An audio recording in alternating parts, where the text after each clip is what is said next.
Hey guys, thanks for coming back and joining me. I am going to apologise to start with. I've got terrible man flu at the minute.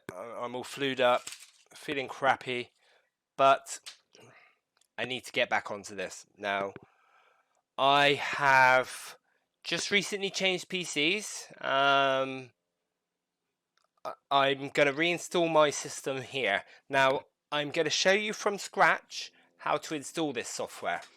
However, there's a lot of things that I'm not going to be able to show you like this. I will try to show you what the settings do, but I cannot fully show you everything right this moment.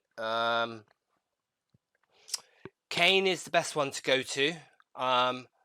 Be patient. I think he's still on his own there. So he's spread very thin.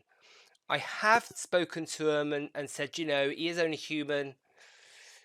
You need to make sure you've got enough people for your support, because that's the most important thing with these printers. Like, so long as you all understand and you're taking one of these machines out on the basis that it's a UV printer. It's not like one of these printers that you're going to get as an office printer, like your standard Epson and your Brother and all this lot. It is UV printers are very, very different. So I'll show you an example. If I go to printers here, if I could type, it'd be alright, and click there, you can see that my Epson L805 is in, my Laser Brother is in, and if I wanted to print something, I could so much so just go to a printer or a document, go to the settings, go print, choose one of these, and out it pops on a piece of paper. Now, UV printing isn't like that. So you've got DTG and DTF. They're very similar. So I've got an Epson L805 here. Now, you will see that in the settings, and I will end up using... So what have we got here? I don't think I've even created a category for it yet. Got the laser. No, I haven't photo editing, because I got Acro Rip, I believe it's called, DTG Rip. But it sees, what I'm trying to get at is it actually sees the printer like a printer. UV printing ain't like that. It needs a piece of software to actually talk to it. So we'll run through it and hopefully you'll understand it a bit then. Right, so to start with, just check that you have the correct software. So for us today, we're going to be installing maintop and wellprint. Excuse me. So my printer, the Rainbow 6040, uses those pieces of software. Now, you'll have to check what your machine uses. I think some of their newer machines, Nano, I believe they're called, I think they use a different piece of software. I could be wrong, but I'll try to talk to them, and maybe if Rainbow, if you're watching, I'm here to support. Like, if need be, let us know. Let's have some of this software, and I'll have a look at it and learn pieces on it if I can, and then I can help out people. I'll do these YouTube videos. Sorry guys, future me, whilst I was editing, I come to think that sometimes this software that you get through your Chinese style UV printer, not just Chinese, it's not dig on Chinese, it literally, you got to be careful with all software anyway, but some of them show up alerts to say that they're viruses, and they're not always. So do protect yourself. Sometimes when you're not sure, it's better to have software that you're not sure of on a separate machine, not your main driver. Maybe even running products like UV printers and DTF, DTG machines, or anything like this that require software that you're not sure about. Run it on a laptop that can be offline, that you can set to offline, and you do not do nothing else with it. You don't save any passwords, you do not sync it to your main account, you just have it separate, or run a VPN, or just have it totally offline. However, obviously, if you need help from the said departments, like your UV printer company, like someone like Kane, he might need to tap into your machine. So worst case, if you did it on a laptop, normally you can turn the Wi-Fi off, don't hardwire it in, and that safe bets you. Failing that, if you trust it, because like I said, you'll get a message up in this bottom right hand corner. If you trust it, what you can then do is disable your Defender, because the problem is, if your Defender picks it up and you get this message, it's likely that it's already put it into quarantine. So I'll just quickly show you how to get it out of quarantine, and I will show you how to disable it, and only disable this if you know and trust what you're doing, or you've got backup in place, and make sure you reinstate it when you are finished. So I'm on Windows 11. It'll be a little bit different for the other ones, but if you go to search bar, actually on Windows 10 it's the same. You can just type in here and go Defender, and as you can see, Windows Security comes up. Left click on that. Now you can see virus and threats protection, no action needed. If you left click on that, brings you to this area. Now if you've just had something pop up, it will likely show it here. Now to reinstate it, i.e. bring it back so that it's not in a vault, a protection vault, you can go protection history, and then here, as you can see, look, restored, blocked, and all you literally would do is click on there. If you get this Windows security message come up, say yes, and as you can see, right, so for instance, this movie somehow popped up with it once I was trying to take a look at, and I could go allow. I think Defender is starting to see RAR files as a threat, so it doesn't matter with this one. I haven't even got this drive connected at the moment. I've allowed that. That was incomplete. What was that? All models. Again, that is just, see, another RAR file, and that's just a 3D file to print out. So it's really finicky. Always check what it is, the location where it's from.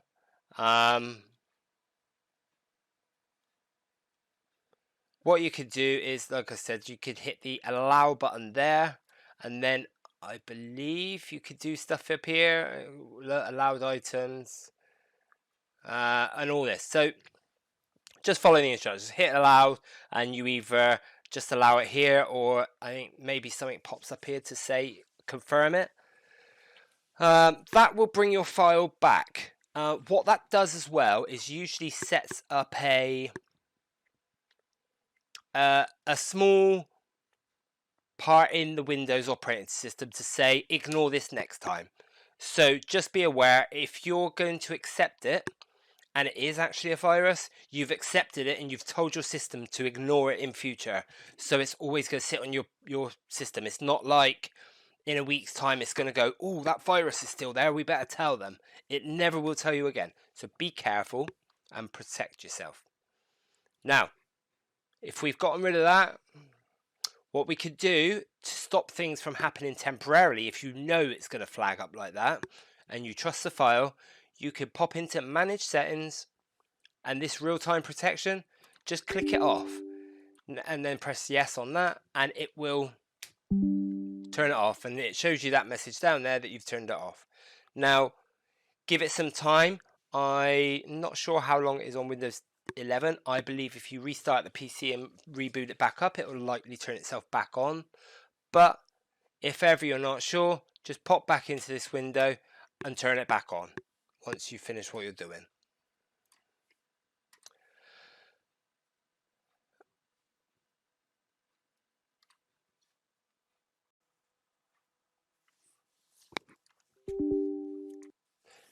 Yeah, so we're going to install that one. Say yes. Now, you could go away and find all these distributions on the Microsoft website. I believe they are just they sometimes sometimes flags up as a problem with your Microsoft Defender issues. Now, I believe that's just because it's Chinese, as you can see up here. But don't take my word for it. Protect yourself. This machine I'm on is an offline system anyway, so I'm not worried about this one. So this is to say yes, and then there is all the things that you're installing. I don't know what any of this means. You'd need to translate it, but this is the yes button. So we're just going to say yes. Like I know visually what buttons do because I've installed the Microsoft version. So that's done, that's okay. So we've now installed that. Next thing really is USB driver. We'll extract that one. Oops, it's coming across over there. Press OK. USB driver, USB driver. I got Windows 11. The next best driver I'd say is that one. We'd say 7. Just make sure, like you can see, I clicked on 64-bit. Every operating system's different. Looks like I've already installed this once. I was playing around with it the other day. We're just going to say yes to everything there and finish. What you can do on Windows 11 is right click here and go to System, and then you can see there that we're on 64 gig. Where's the 64-bit operating system? Just there. Okay.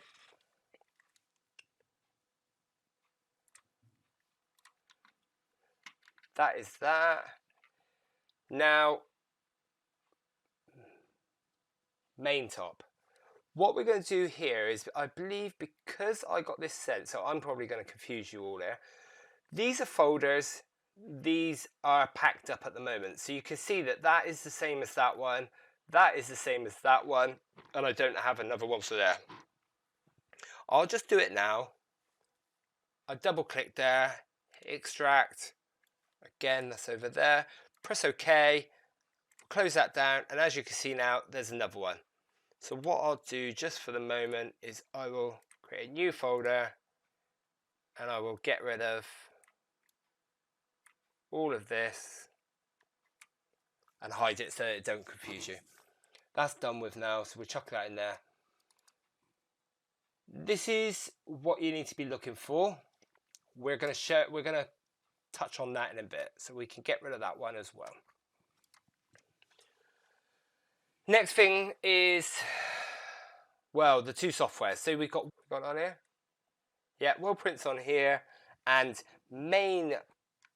I do not have that downloaded here. So what we'll do is we'll pull that up. Maintop download. Top one there. Look, maintop.com.cn.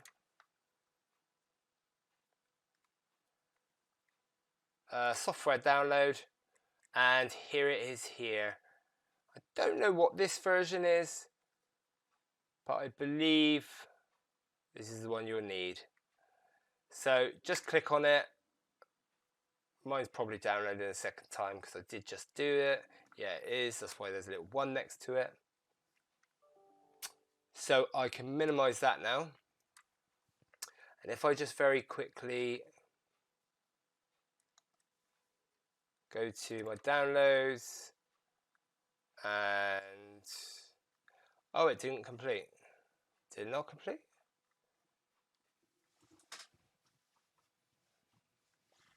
It must have completed. That was a little while ago I was doing that.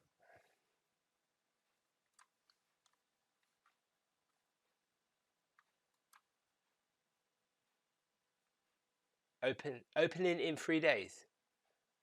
Beautiful. Downloads. Yeah, still not right. Let's cancel that one. As you can see, it has stopped. Beautiful.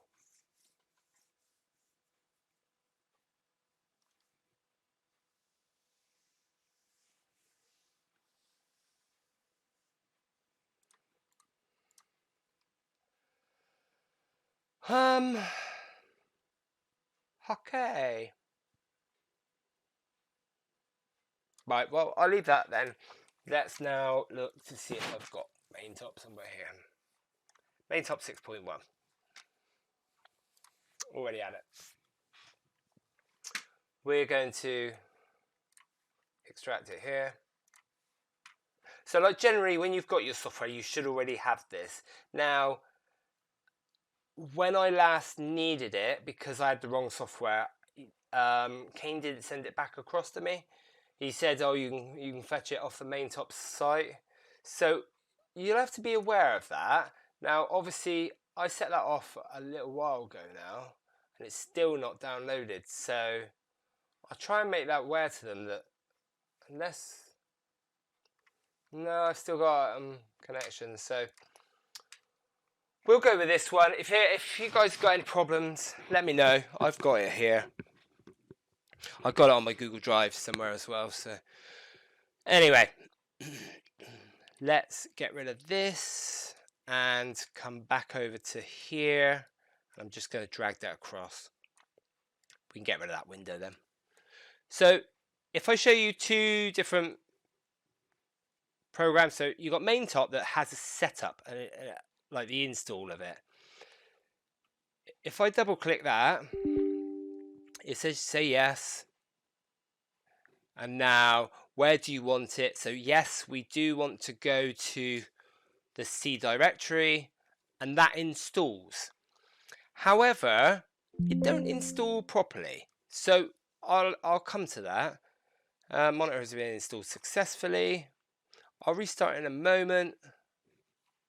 I just had a pop-up window with some information, so we're not worried about that. Now, when we installed it just then, it comes up under maintop just there. Well, that will be basic. That will be before you put anything else onto it. If you are transferring from another computer, it would be wise to come and bring across the files from another PC. Now, if I show you, just on this drive here, I have maintop, and as you can see, they're both the same. So I could copy and paste that across. Now, as I said, when you install a program, normally that is the way you have to do it. Normally, just drag and drop doesn't work, but it does with this program. So it's up to you. You can do it that way, or you can install it fully. Wellprint, you have to bring across, because otherwise, all your settings that you've done with Kane or for yourself, they'll be gone. So if you're not doing this from scratch, be aware that you need a copy of your wellprint and always keep it safe. So where are we at? We've just installed maintop. We can come back from there. Hasn't placed an icon on my desktop. So if it hasn't done that, if you kept everything default like we just done, go to maintop, DTP, scroll down a little, and that is your maintop application there. Right click on it. If you're not running Windows 11, you won't have this. If you do, you just have to go show more options. And then if you're running Windows 7, Windows 10, you'll have a menu like this. Now all you need to do is go send to, and then create shortcut desktop. Right, there you go. Mine's popped up there. Okay, so I can double click that. It's saying insert dongle. I haven't got my dongle in. I don't know if they come in different colors, but mine's a blue dongle. We're just going to say okay for now. It says trial. It still lets us use it, but I believe it's got watermarks and stuff on it. So all you've got to remember is to go install, custom, direct to that particular folder. That one, and double click there. Now that's brought in something that's called ZT print. Now I'm just going to rename it to 6040. Okay. Alright, so there's that, and we hit OK. Now, when we go into our settings, it detects, look, printer 6040. There's the port, and we hit properties, and it actually gives us all the resolutions with that firmware that we can do. Now, anything above here, we don't look at. We don't do anything with the V. It's just down here, but it's not all of them from my particular printer. Now, for mine, you can tell. Now, if you click on print media, you have plain, you have 1080, you have 1440, and you have 2160. Now, if you want to go low quality but fast, you'd pick this one. If you want a medium quality and a medium speed, you pick this one. If you want a slow speed but high quality, you go with this one. Now let's say we picked this one. We then need to make sure we're on the same relevant one up here. So again, we picked 2160, so it needs to be the 720 by 2160. If you then want to go down and use something on a 1080, then we'll go 720 by 1080. They need to match, okay?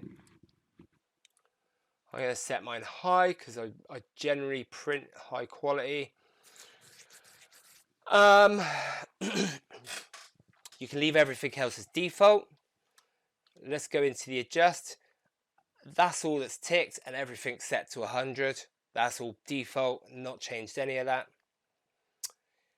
Once you first come in here and you have a picture, always auto set. Now obviously it's just picking up the size of this screen, which looks like A4. That's because we haven't put a picture in there. Always make sure you auto set and it will go to the picture size. White ink setting. Now we have two heads. I have two heads. So I need to change the channel to 2. And what I want is spot color, and then that will enable me to be able to do the white and the gloss. Okay, and yeah, whichever, they're all set up now. Wellprint's a little bit different, so we'll stick with this C drive. So you can see maintop there. We're gonna go over to my stick, that one there. There's my wellprint, and as you can see, it's all down in there. So if I just go back to that main directory, drag this, wakey, drag,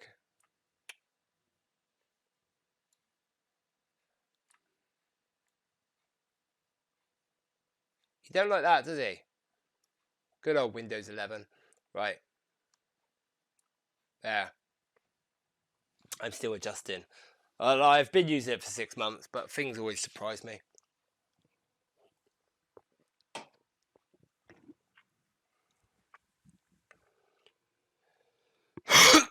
Excuse me. I apologise for being not in the screen or on face cam. I feel dreadful at the minute. I've got loads to do. I've got things in the way here behind me, so hence why I can't really show you too much about on the printer at the minute. If you're really stuck, I could probably direct you, but I'll show you some in a minute when we get this program up.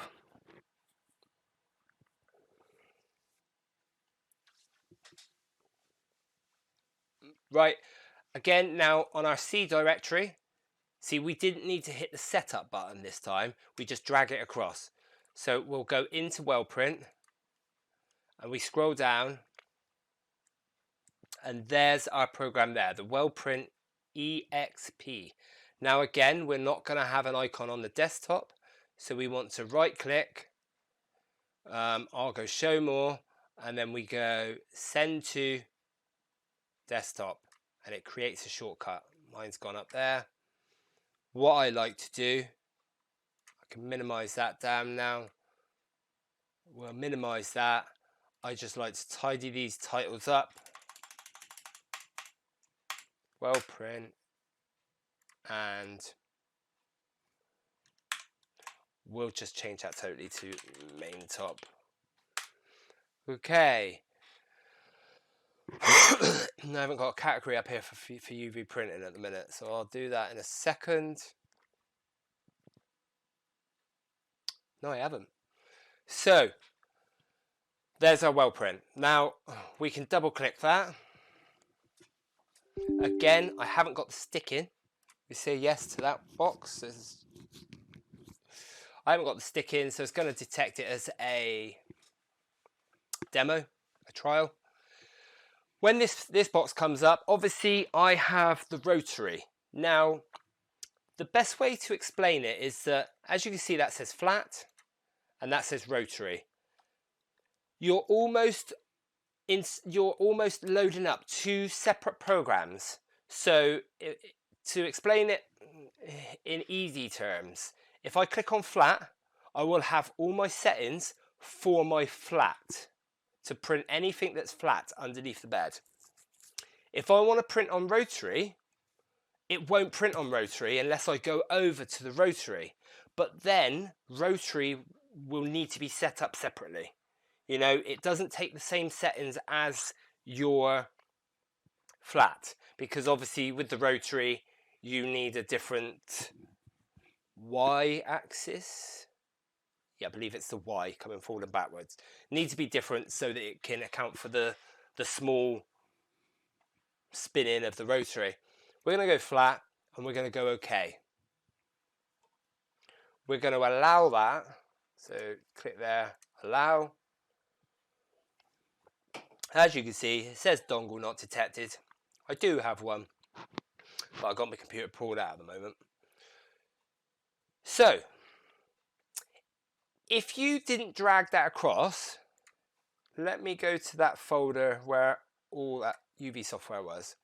If you were here with the stuff that you just got sent by Kane, if I go there, there it is there. As you can see, it's the same stuff. Look, wellprint, EXP.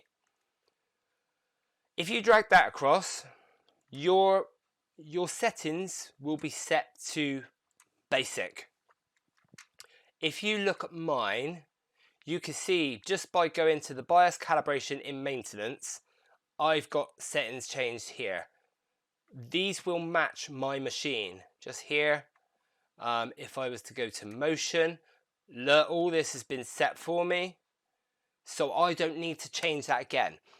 If I was to install the normal version of wellprint, just basic that come from Kane, these settings would be different and my printer will not work again. Or it would work, but it would be well out of calibration and you would need to redo it all. So please, please, please back up your wellprint. So what I would do is, where that folder, this is my C.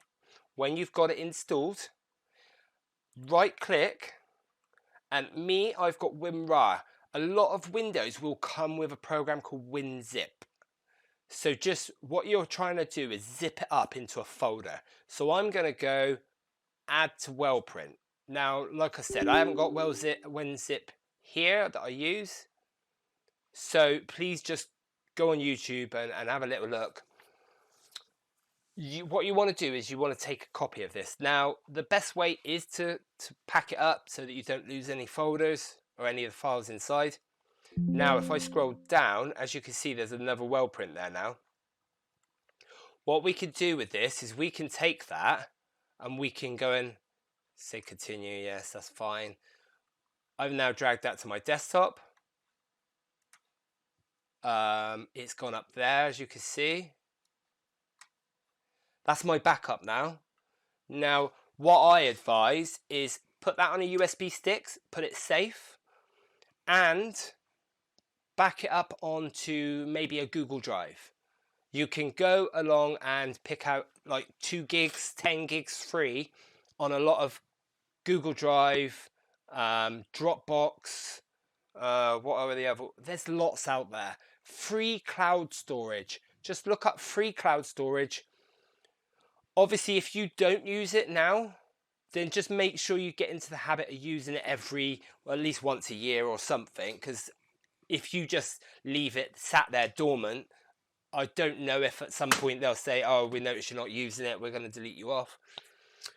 So keep it safe. That's where I'm coming with this. Just keep it safe, because not only does it save you the stress and hassle, it also does the same for Kane. You won't need to wait for Kane. You won't need to have him spend X amount of time trying to set it up for you. And it saves him a job so he can concentrate on people that's got proper problems. Okay? Right, so yeah, we'll keep it in the same video. That's all the software set up now. So let's go through the settings of this. Now, maintop don't have many settings. I think everything I covered just then was all you needed to know. We'll just quickly, briefly go over this in this video, and then the next video I will try to go into depth of creating a file, entering it into maintop, why you enter it into maintop, why you put it into wellprint, and such, until it's ready to be printed. Okay? So, first things first, I'm going to tell you what all these settings do to an extent. Now, for me, you can slow this down, speed it up. The only issues is that I have issues with this on mine. To be honest, it was okay, but it did lower the quality somewhat, so I don't bother using that anymore. Again, you can hit print, it'll print stuff, it'll show you if you're out or in. I don't mess about with that. That's fine. That's what my settings are always set to. Again, step calibrations, this is set to 0. I believe if there's things out, you can mess about with that there. Distance calibration, again, look, it's grayed out. I haven't got any of that. What I did find though, these settings here are for let me get this right. This is for if your white and your colors don't match. So let's say you put white down and then you put color down, and as an example with this box here, look, as you can see, the yellow box goes all the way around the outside, so look, touching the black line. If you printed that, and let's say that yellow line was the white, not yellow. If that yellow, you could see it on the outside of that box, that meant you would need to change the calibration here. If it's too far right, you would change it here, you know, right, left, vertical, as such. I think you might get what I mean. It's to do with the overlapping. What you're looking for is when you place down a white, you want to be able to cover it fully with the color. So that's why you end up doing this. This is the order of your print heads. Now, if I'm correct, I'm just looking now. Black.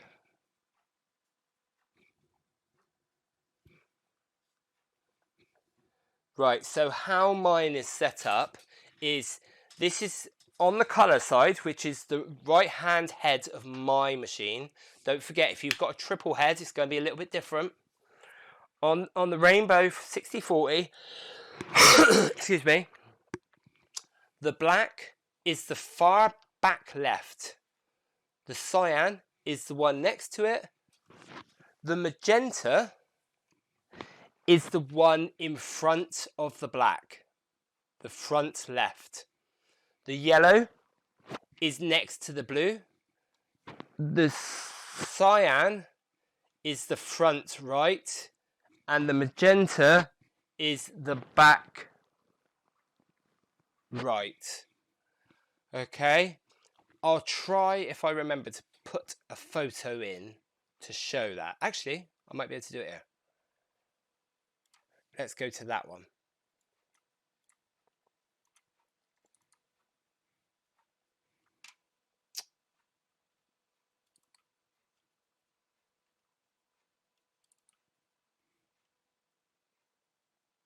Nope.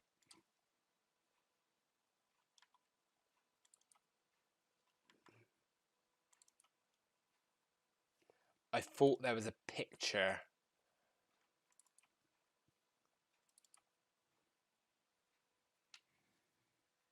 Nope. Ha. There it is. So as you can see, this is how the head is set up.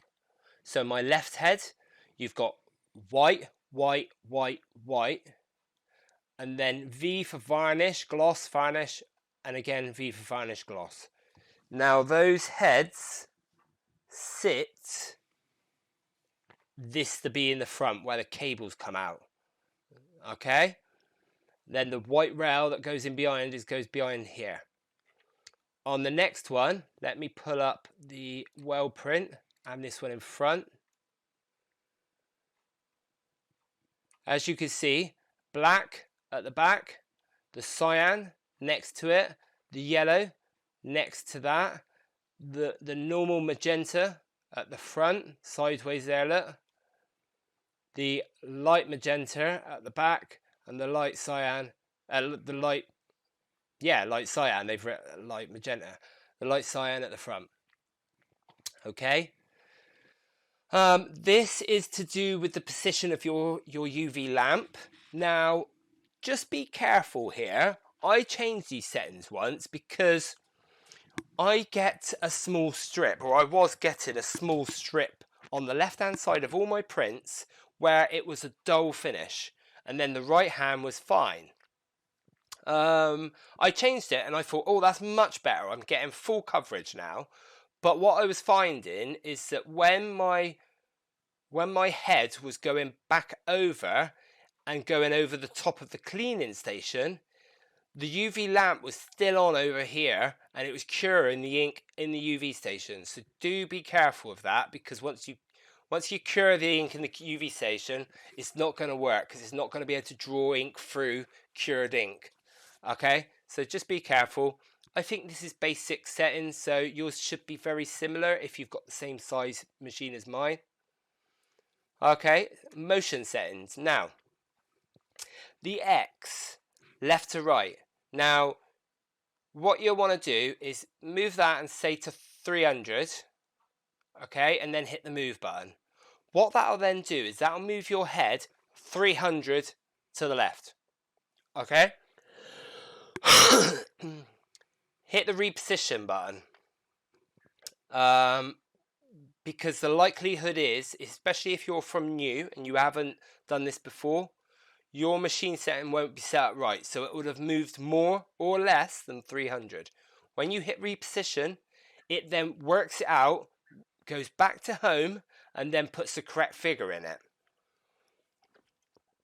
What you can then do is then do 300 again, hit move, and measure from the side of your printer head to the middle, to where it stops. You should then get a rough estimate. This one's a little bit more difficult. Well, it was for me because it played me up somewhat. The move on this one, you hit move 500. You then need to calculate you can do 500, you can do 100, you can do 300, it doesn't matter. But what you need to do is put a little bit of tape where your bed is currently. Okay, so the far bottom right hand corner where the tape measure is, just on the other piece on the machine itself, place a bit of tape and a little marking showing where that corner of that bed is in relation to the machine side. Then say hit 300. Let's do 300 and hit move. Then, when the machine stops, place another piece of tape, like masking tape. Don't need to be sellotape, something that you can draw on. All right, place that then on the end of the bed. Okay? And then where that corner of that bed is to, place another mark. Now get a tape measure and measure between those two marks. If you get 300, perfect. You don't need to do nothing.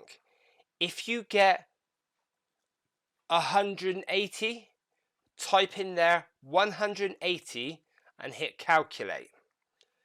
Now, because you've moved your bed so much, you might want to just manually bring your bed back towards the front somewhere. And again, mark off where your start point is. Then put 300 again, hit move. And then see if it's 300 on the finish. You might need to do that a few times. It can be fiddly because it can sometimes throw the numbers out.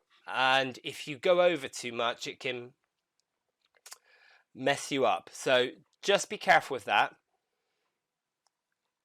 Z calibration is again very similar. Make sure it's at the home position. Do 100 and hit move. And then measure from how far the bed has moved up. So be aware that the bed in its home position, on mine I've got a red strip, and that red strip is just 3/4 of the way above it. Now just want to put a piece of tape and remember where that is, and then measure from the end at the bottom of the bed further up. If you need to see this in action, let me know, I'll make another video of it. Then again, same as this one, if it didn't move 100 and it moved 80, put 80 in there, hit calculate and try it again. I would then suggest moving it back down to home with these buttons up here. And, well, tell a lie, you can use these buttons up here for doing these ones. When you need to do the Z, you need to just come back to the, you need to go to platform control here. In maintenance, platform control, up and down. Okay, so we're going to quickly move on because this video is currently 46 minutes. Platform control. Now, I don't never mess around with this. Again, nor do I mess about with this. Here, really, I don't mess about with any of these. My machine comes with a piece of metal. On the print head, or just beside the print head, there is a motion sensor. So that sensor detects when it's too close to that piece of metal and it stops within 2 millimeters of that piece of metal. When you want to place an object under there, let's say for instance a chopping board, you place that piece of metal on there and you just measure down to that. I always go up, place the product underneath, move it across with these settings over here, and then move it down so that then that head will stop by that metal. Be careful because that sensor is just slightly offset to the left of the heads. So when you've got that big white cover over the top, you can't see where that sensor is. So my advice is to maybe place a mark on the outside of the big cover, because you're not going to be able to very easily, unless you've got a laptop next to your machine, like mine is behind me. Excuse me. So I can't, without turning around, I can't see what I'm doing. So it's always wise to do it very gently, and I would say just very gently when you need to go down. Bring it down fast and then stop and then just tap it. Just watch, because you will see that if you get too close, the head will obviously crash against your object, and that's the last thing you want. If you're only just pressing it gingerly and you've missed the sensor, at most you may see that whole head carriage just move up a fraction, and you'll see that it's touched. Just don't let it go any further. Bring it up and realign it. White ink timer, again, never needs to change any of these, and I've left these alone. White ink mix time setting, well, my mixer don't work correctly on mine anyway. I use a milk frother. Cleaning options, now again, I do believe, right, I had to change this scraper, because what that's doing is once you do a clean, which is this one here, it will pull the cleaning station up and down to drag the ink through. And then when it wants to clean the heads, it moves across a scraper. When I first got mine, it would only send print head 1 across. So I needed to extend it. 6,500 seems to be a good size. That's a good speed. Everything else, leave it as that. Oh, excuse me. Right, so all them are same. I don't think I've ever had to change them. And same goes for this. None of this had to change. Voltage. Now, mine has changed. I've got a funny feeling mine were a little bit higher. So you can read the voltage. I would honestly leave this section for Kane. Or do some reading up on this. Now, what you can do is if you've got a head that's failing, you can increase the voltage a little bit. Don't forget though that it can play around with your temperatures and stuff like that, and you can just kill it. So it's something that you need to do very gingerly, but I would say ask Kane if you have trust issues and you think that they just want you to buy heads. Now, at the end of the day, they got your best interest at heart. They want you to have a good experience, because otherwise you're not going to go back there and buy inks and stuff from them again. So, but if you're not sure, god damn, excuse me, getting tired now. Look on the wellprint documents. I believe I've got a document for wellprint. If you're not sure, leave them be.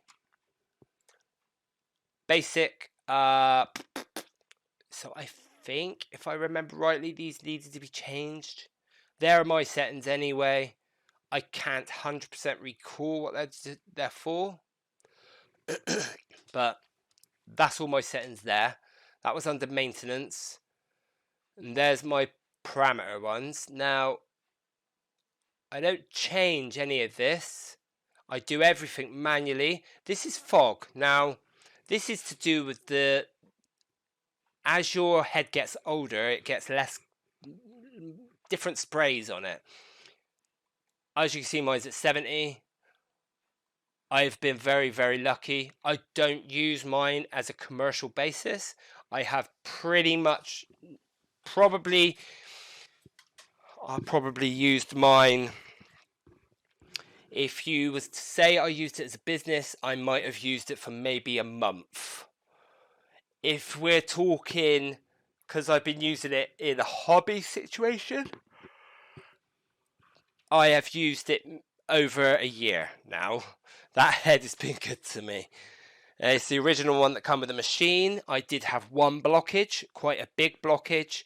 I managed to free it up, and all's good. So I will try to do a tutorial on that, because I obviously have a DTF printer as well. A standard DTF, not a UV one, but a standard DTF for fabric.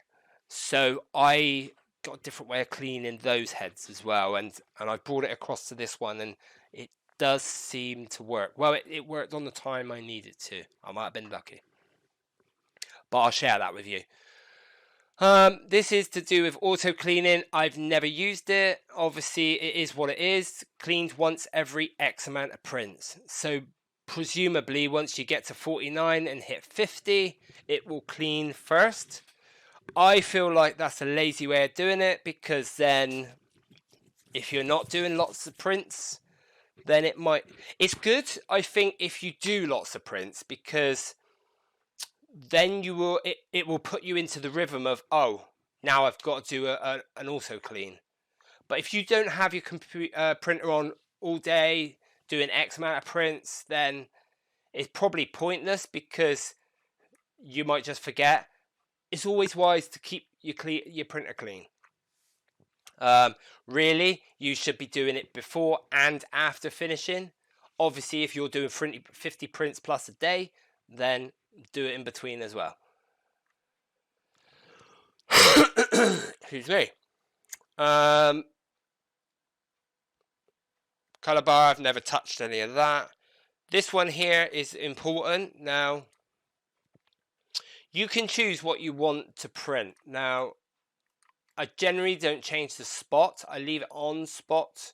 And then if I need to, print all. Obviously, that is explanatory. It does everything that it's going to do. It will do your white first, and then it'll print over the top of the color, and then it'll print over the top of that with the gloss. Obviously, you guys with the free print heads, you're lucky, because I believe, I may be mistaken, but does it do all passes quicker? Like, I have to do, it does the white, then it continues and does the color, but then I have to restart and do the gloss. So I potentially have to go over my print twice. But I think with 3 heads, 4 heads, you don't have to do that. You all tie into one. So as you're going, your white print first, then your color print, and then behind that, as you're still printing, your gloss will start laying down. Correct me if I'm wrong. I've never had one with more than 2 print heads. Next option is your color and white. So if you've got a file that you've created with a gloss, but you don't want that gloss, you select this one. Now, if you don't, it's not the end of the world, but when it gets to finish that color and white, it will think, oh, he needs me to print the gloss now. And although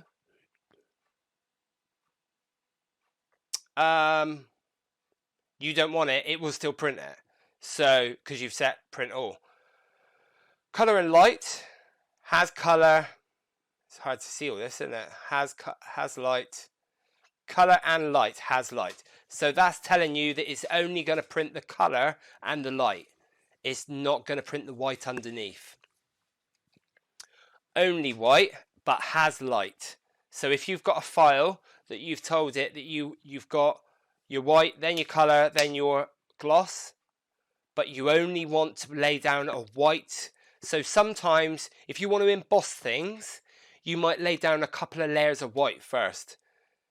In doing that, you would be able to select this, lay down your white covers, and then just go back to print all, and then it will print yet another white, and then your color, then your gloss. And again, only light. It's all explanatory. Light is classed as your gloss. So if only light, it'll only lay down the gloss. White ink back. That means that if you're going to print on, say, glass or acrylic, and you want to print on the inside so that people can see the image on the outside, that's really nice if you use a piece of thick acrylic and then you print on the back side of it, and then you can place that piece of acrylic on the sideboard with like a little plaque, a little photo on it. You can see through the clear acrylic, and then if you fill the front of the acrylic, it's smooth because there's no picture on that side. It is actually on the inside of that acrylic, on the other side. If you've obviously got black acrylic or a color of salt and it's not see-through, then you'd want to print on the top. That's what that checkbox is for. White ink channel counts. Again, I'm not really sure what these are for. I haven't really used them nor tried them. Let's put that to all. Print control. You can change this. That's why I had problems with the speed. Used to work before when I had things set differently, but I don't really touch that anymore. I stick with high. This bit and this bit, this goes to the millimeters on the bed. Excuse me. Right, so this one is for your X. That is your left and right. The ruler starts on the very corner of the glass bed. Obviously, if you've got a glass bed. I don't know what the nanos have got. But, yeah, so measure in 30, and that would be measure up 250. 30 by 30 is what I usually start with, unless I need to do some sort of jig or something on those lines. Obviously, your picture would have been imported, and it would just tell you what it is here. It will show it down here. If you've got a number of things, you can actually queue them up. Say you wanted the third one, you could click on that one, and then you could print. It will print that one, not the first one. This is all self-explanatory. Task and open is pretty much the same. Task shows it in that form. Open shows it in that form. That's all. If you've got a folder that you're always in, then it's wise to just be in that folder, always here. But generally, I'll go open. Look, it's going to take a little while now because my hard drives went back to sleep. There you go. Told you. Yeah, so as an example, if you're in this folder here, then they would always be there. But me, I put them all over the place, so then I will open them here. Tells you what formats, PRN and PRT only. And that's why you've got to put it through maintop first. Print is obviously print, pause and stop, both explanatory. When you're first printing something, if you need to use it, emergency stop on the machine is the best. But what you can do is if you're not sure of something, so let's say for instance you have slate. Okay, slate is very different in sizes. Be very careful when you're measuring slate because you want to make sure you find the highest point of that object, because it is better if you're just using these arrow keys to move the head slightly, slowly, when you're trying to figure out the height. But when you hit print, that print head is going to be going like this. And the last thing you want to be doing is crashing into something. So make sure you get that correct when you set the height. If you're ever unsure though, hit the stop button first, once it's all running. And then a little box will come up here saying, are you sure you want to stop? Just hover by the OK if you don't want to, or say your stop button. Mine was faulty when I first got mine. So always hover against, and then as soon as you press that again, it's there. Flash, that draws ink through. Now be careful with this one because I used it when I first started and I thought, oh, well, and I think I burnt through half a bottle of ink because I wasn't aware that it doesn't show up anywhere. Everything stays the same up here, but if you look down here, it says flash jetting off. That goes green and says on when you click that, but it stays on. So you just leave it on for the maximum of 10 seconds and then turn it off. That draws ink through. Clean, you've got normal, one head, two heads, head one, head two, or two heads. That's kind of confusing because I always forget which head is which. In my eyes, something's telling me head two is the white one and head one is the color. I think. I'm not 100% sure. You'll have to suss that out for yourselves if you want to do it that way. But I generally just always do two heads, but I normally do it on strong. Okay, strong two heads, and it will clean both heads at the same time. And then you know at least both's been done. Test, again, that is just a test pattern.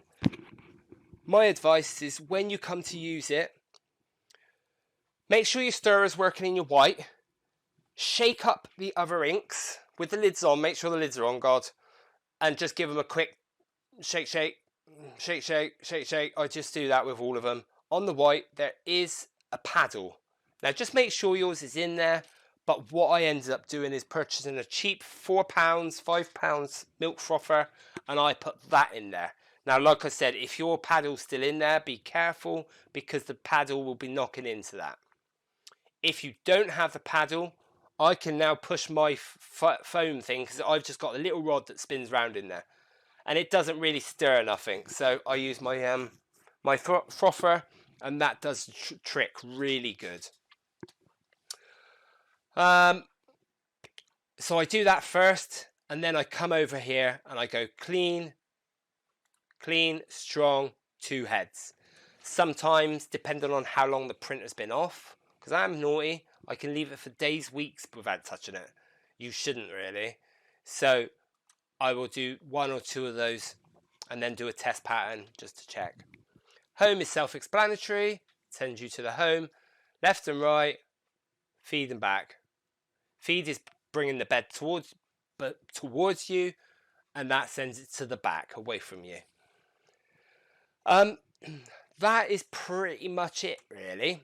Without showing you loading stuff up, that is your best things. Now, what I generally do is it's getting a bit clogged down here, but I like to have these in this bar, because anything in this bar is a 1-click.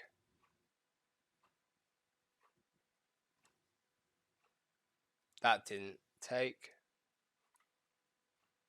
There it is. And then I'll create a folder up there, nice and clean and tidy. Okay, well, we're on 1 minute 5. This has dragged on enough. Hopefully that's helped some of you. I obviously haven't been able to show you the printer, but that should get you up and running. If you're stuck, throw some comments down below. We do have a page. I cannot show you on this printer, on this computer, because I do not have a login on it, but let me just have a little look-ski. So on Facebook, if you're on Facebook, where are we to? So all you need to do is type in UV space, a space bar, printers, space, Epson, space, wellprint, space, users, space, group. I'll have it in the description down below. That is a group of, we're all pretty much amateurs on there. However, we have some very good contacts on there. Some very helpful guys from, let me get this right.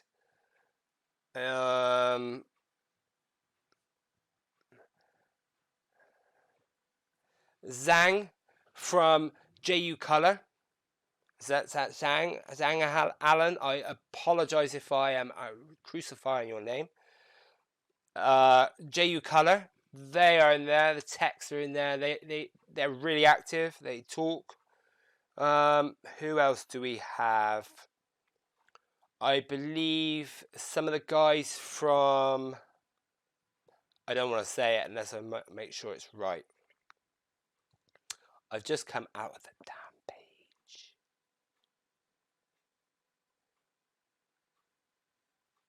Comments.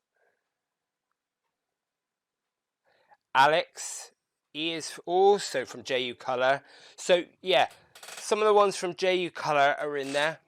They've been brilliant. Like, obviously, just be aware that everything that is said in there, none of the other guys are professionals, including myself. So just what I always say is take any comment with a pinch of salt, but back up. Back up, back up, back up. Before you take any, change any settings. Now, quick example. If you haven't done this, don't worry. Why don't I just use this one down here?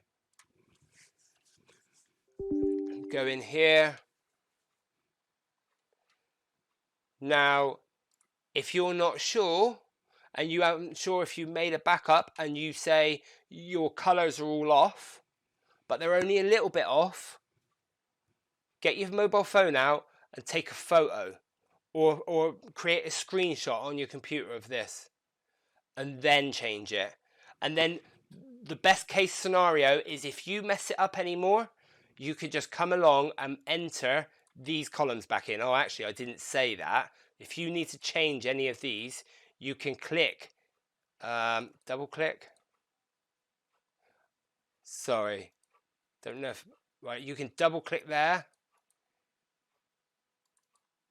I believe you can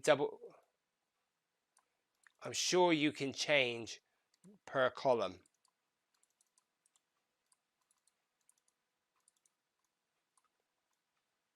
I thought you could change the columns. You can double click in there and change the figures. Somewhere I'm sure you could change the layout. There. Right, so in basic settings, obviously this matches this. My advice really would be to make sure your inks are in the correct order to your program. If they're not, you can change this, but like I said, just remember what location is what one. Okay? Yeah, look, so in here, look, you've got HOO and HO1, 1 being the white, O being the color.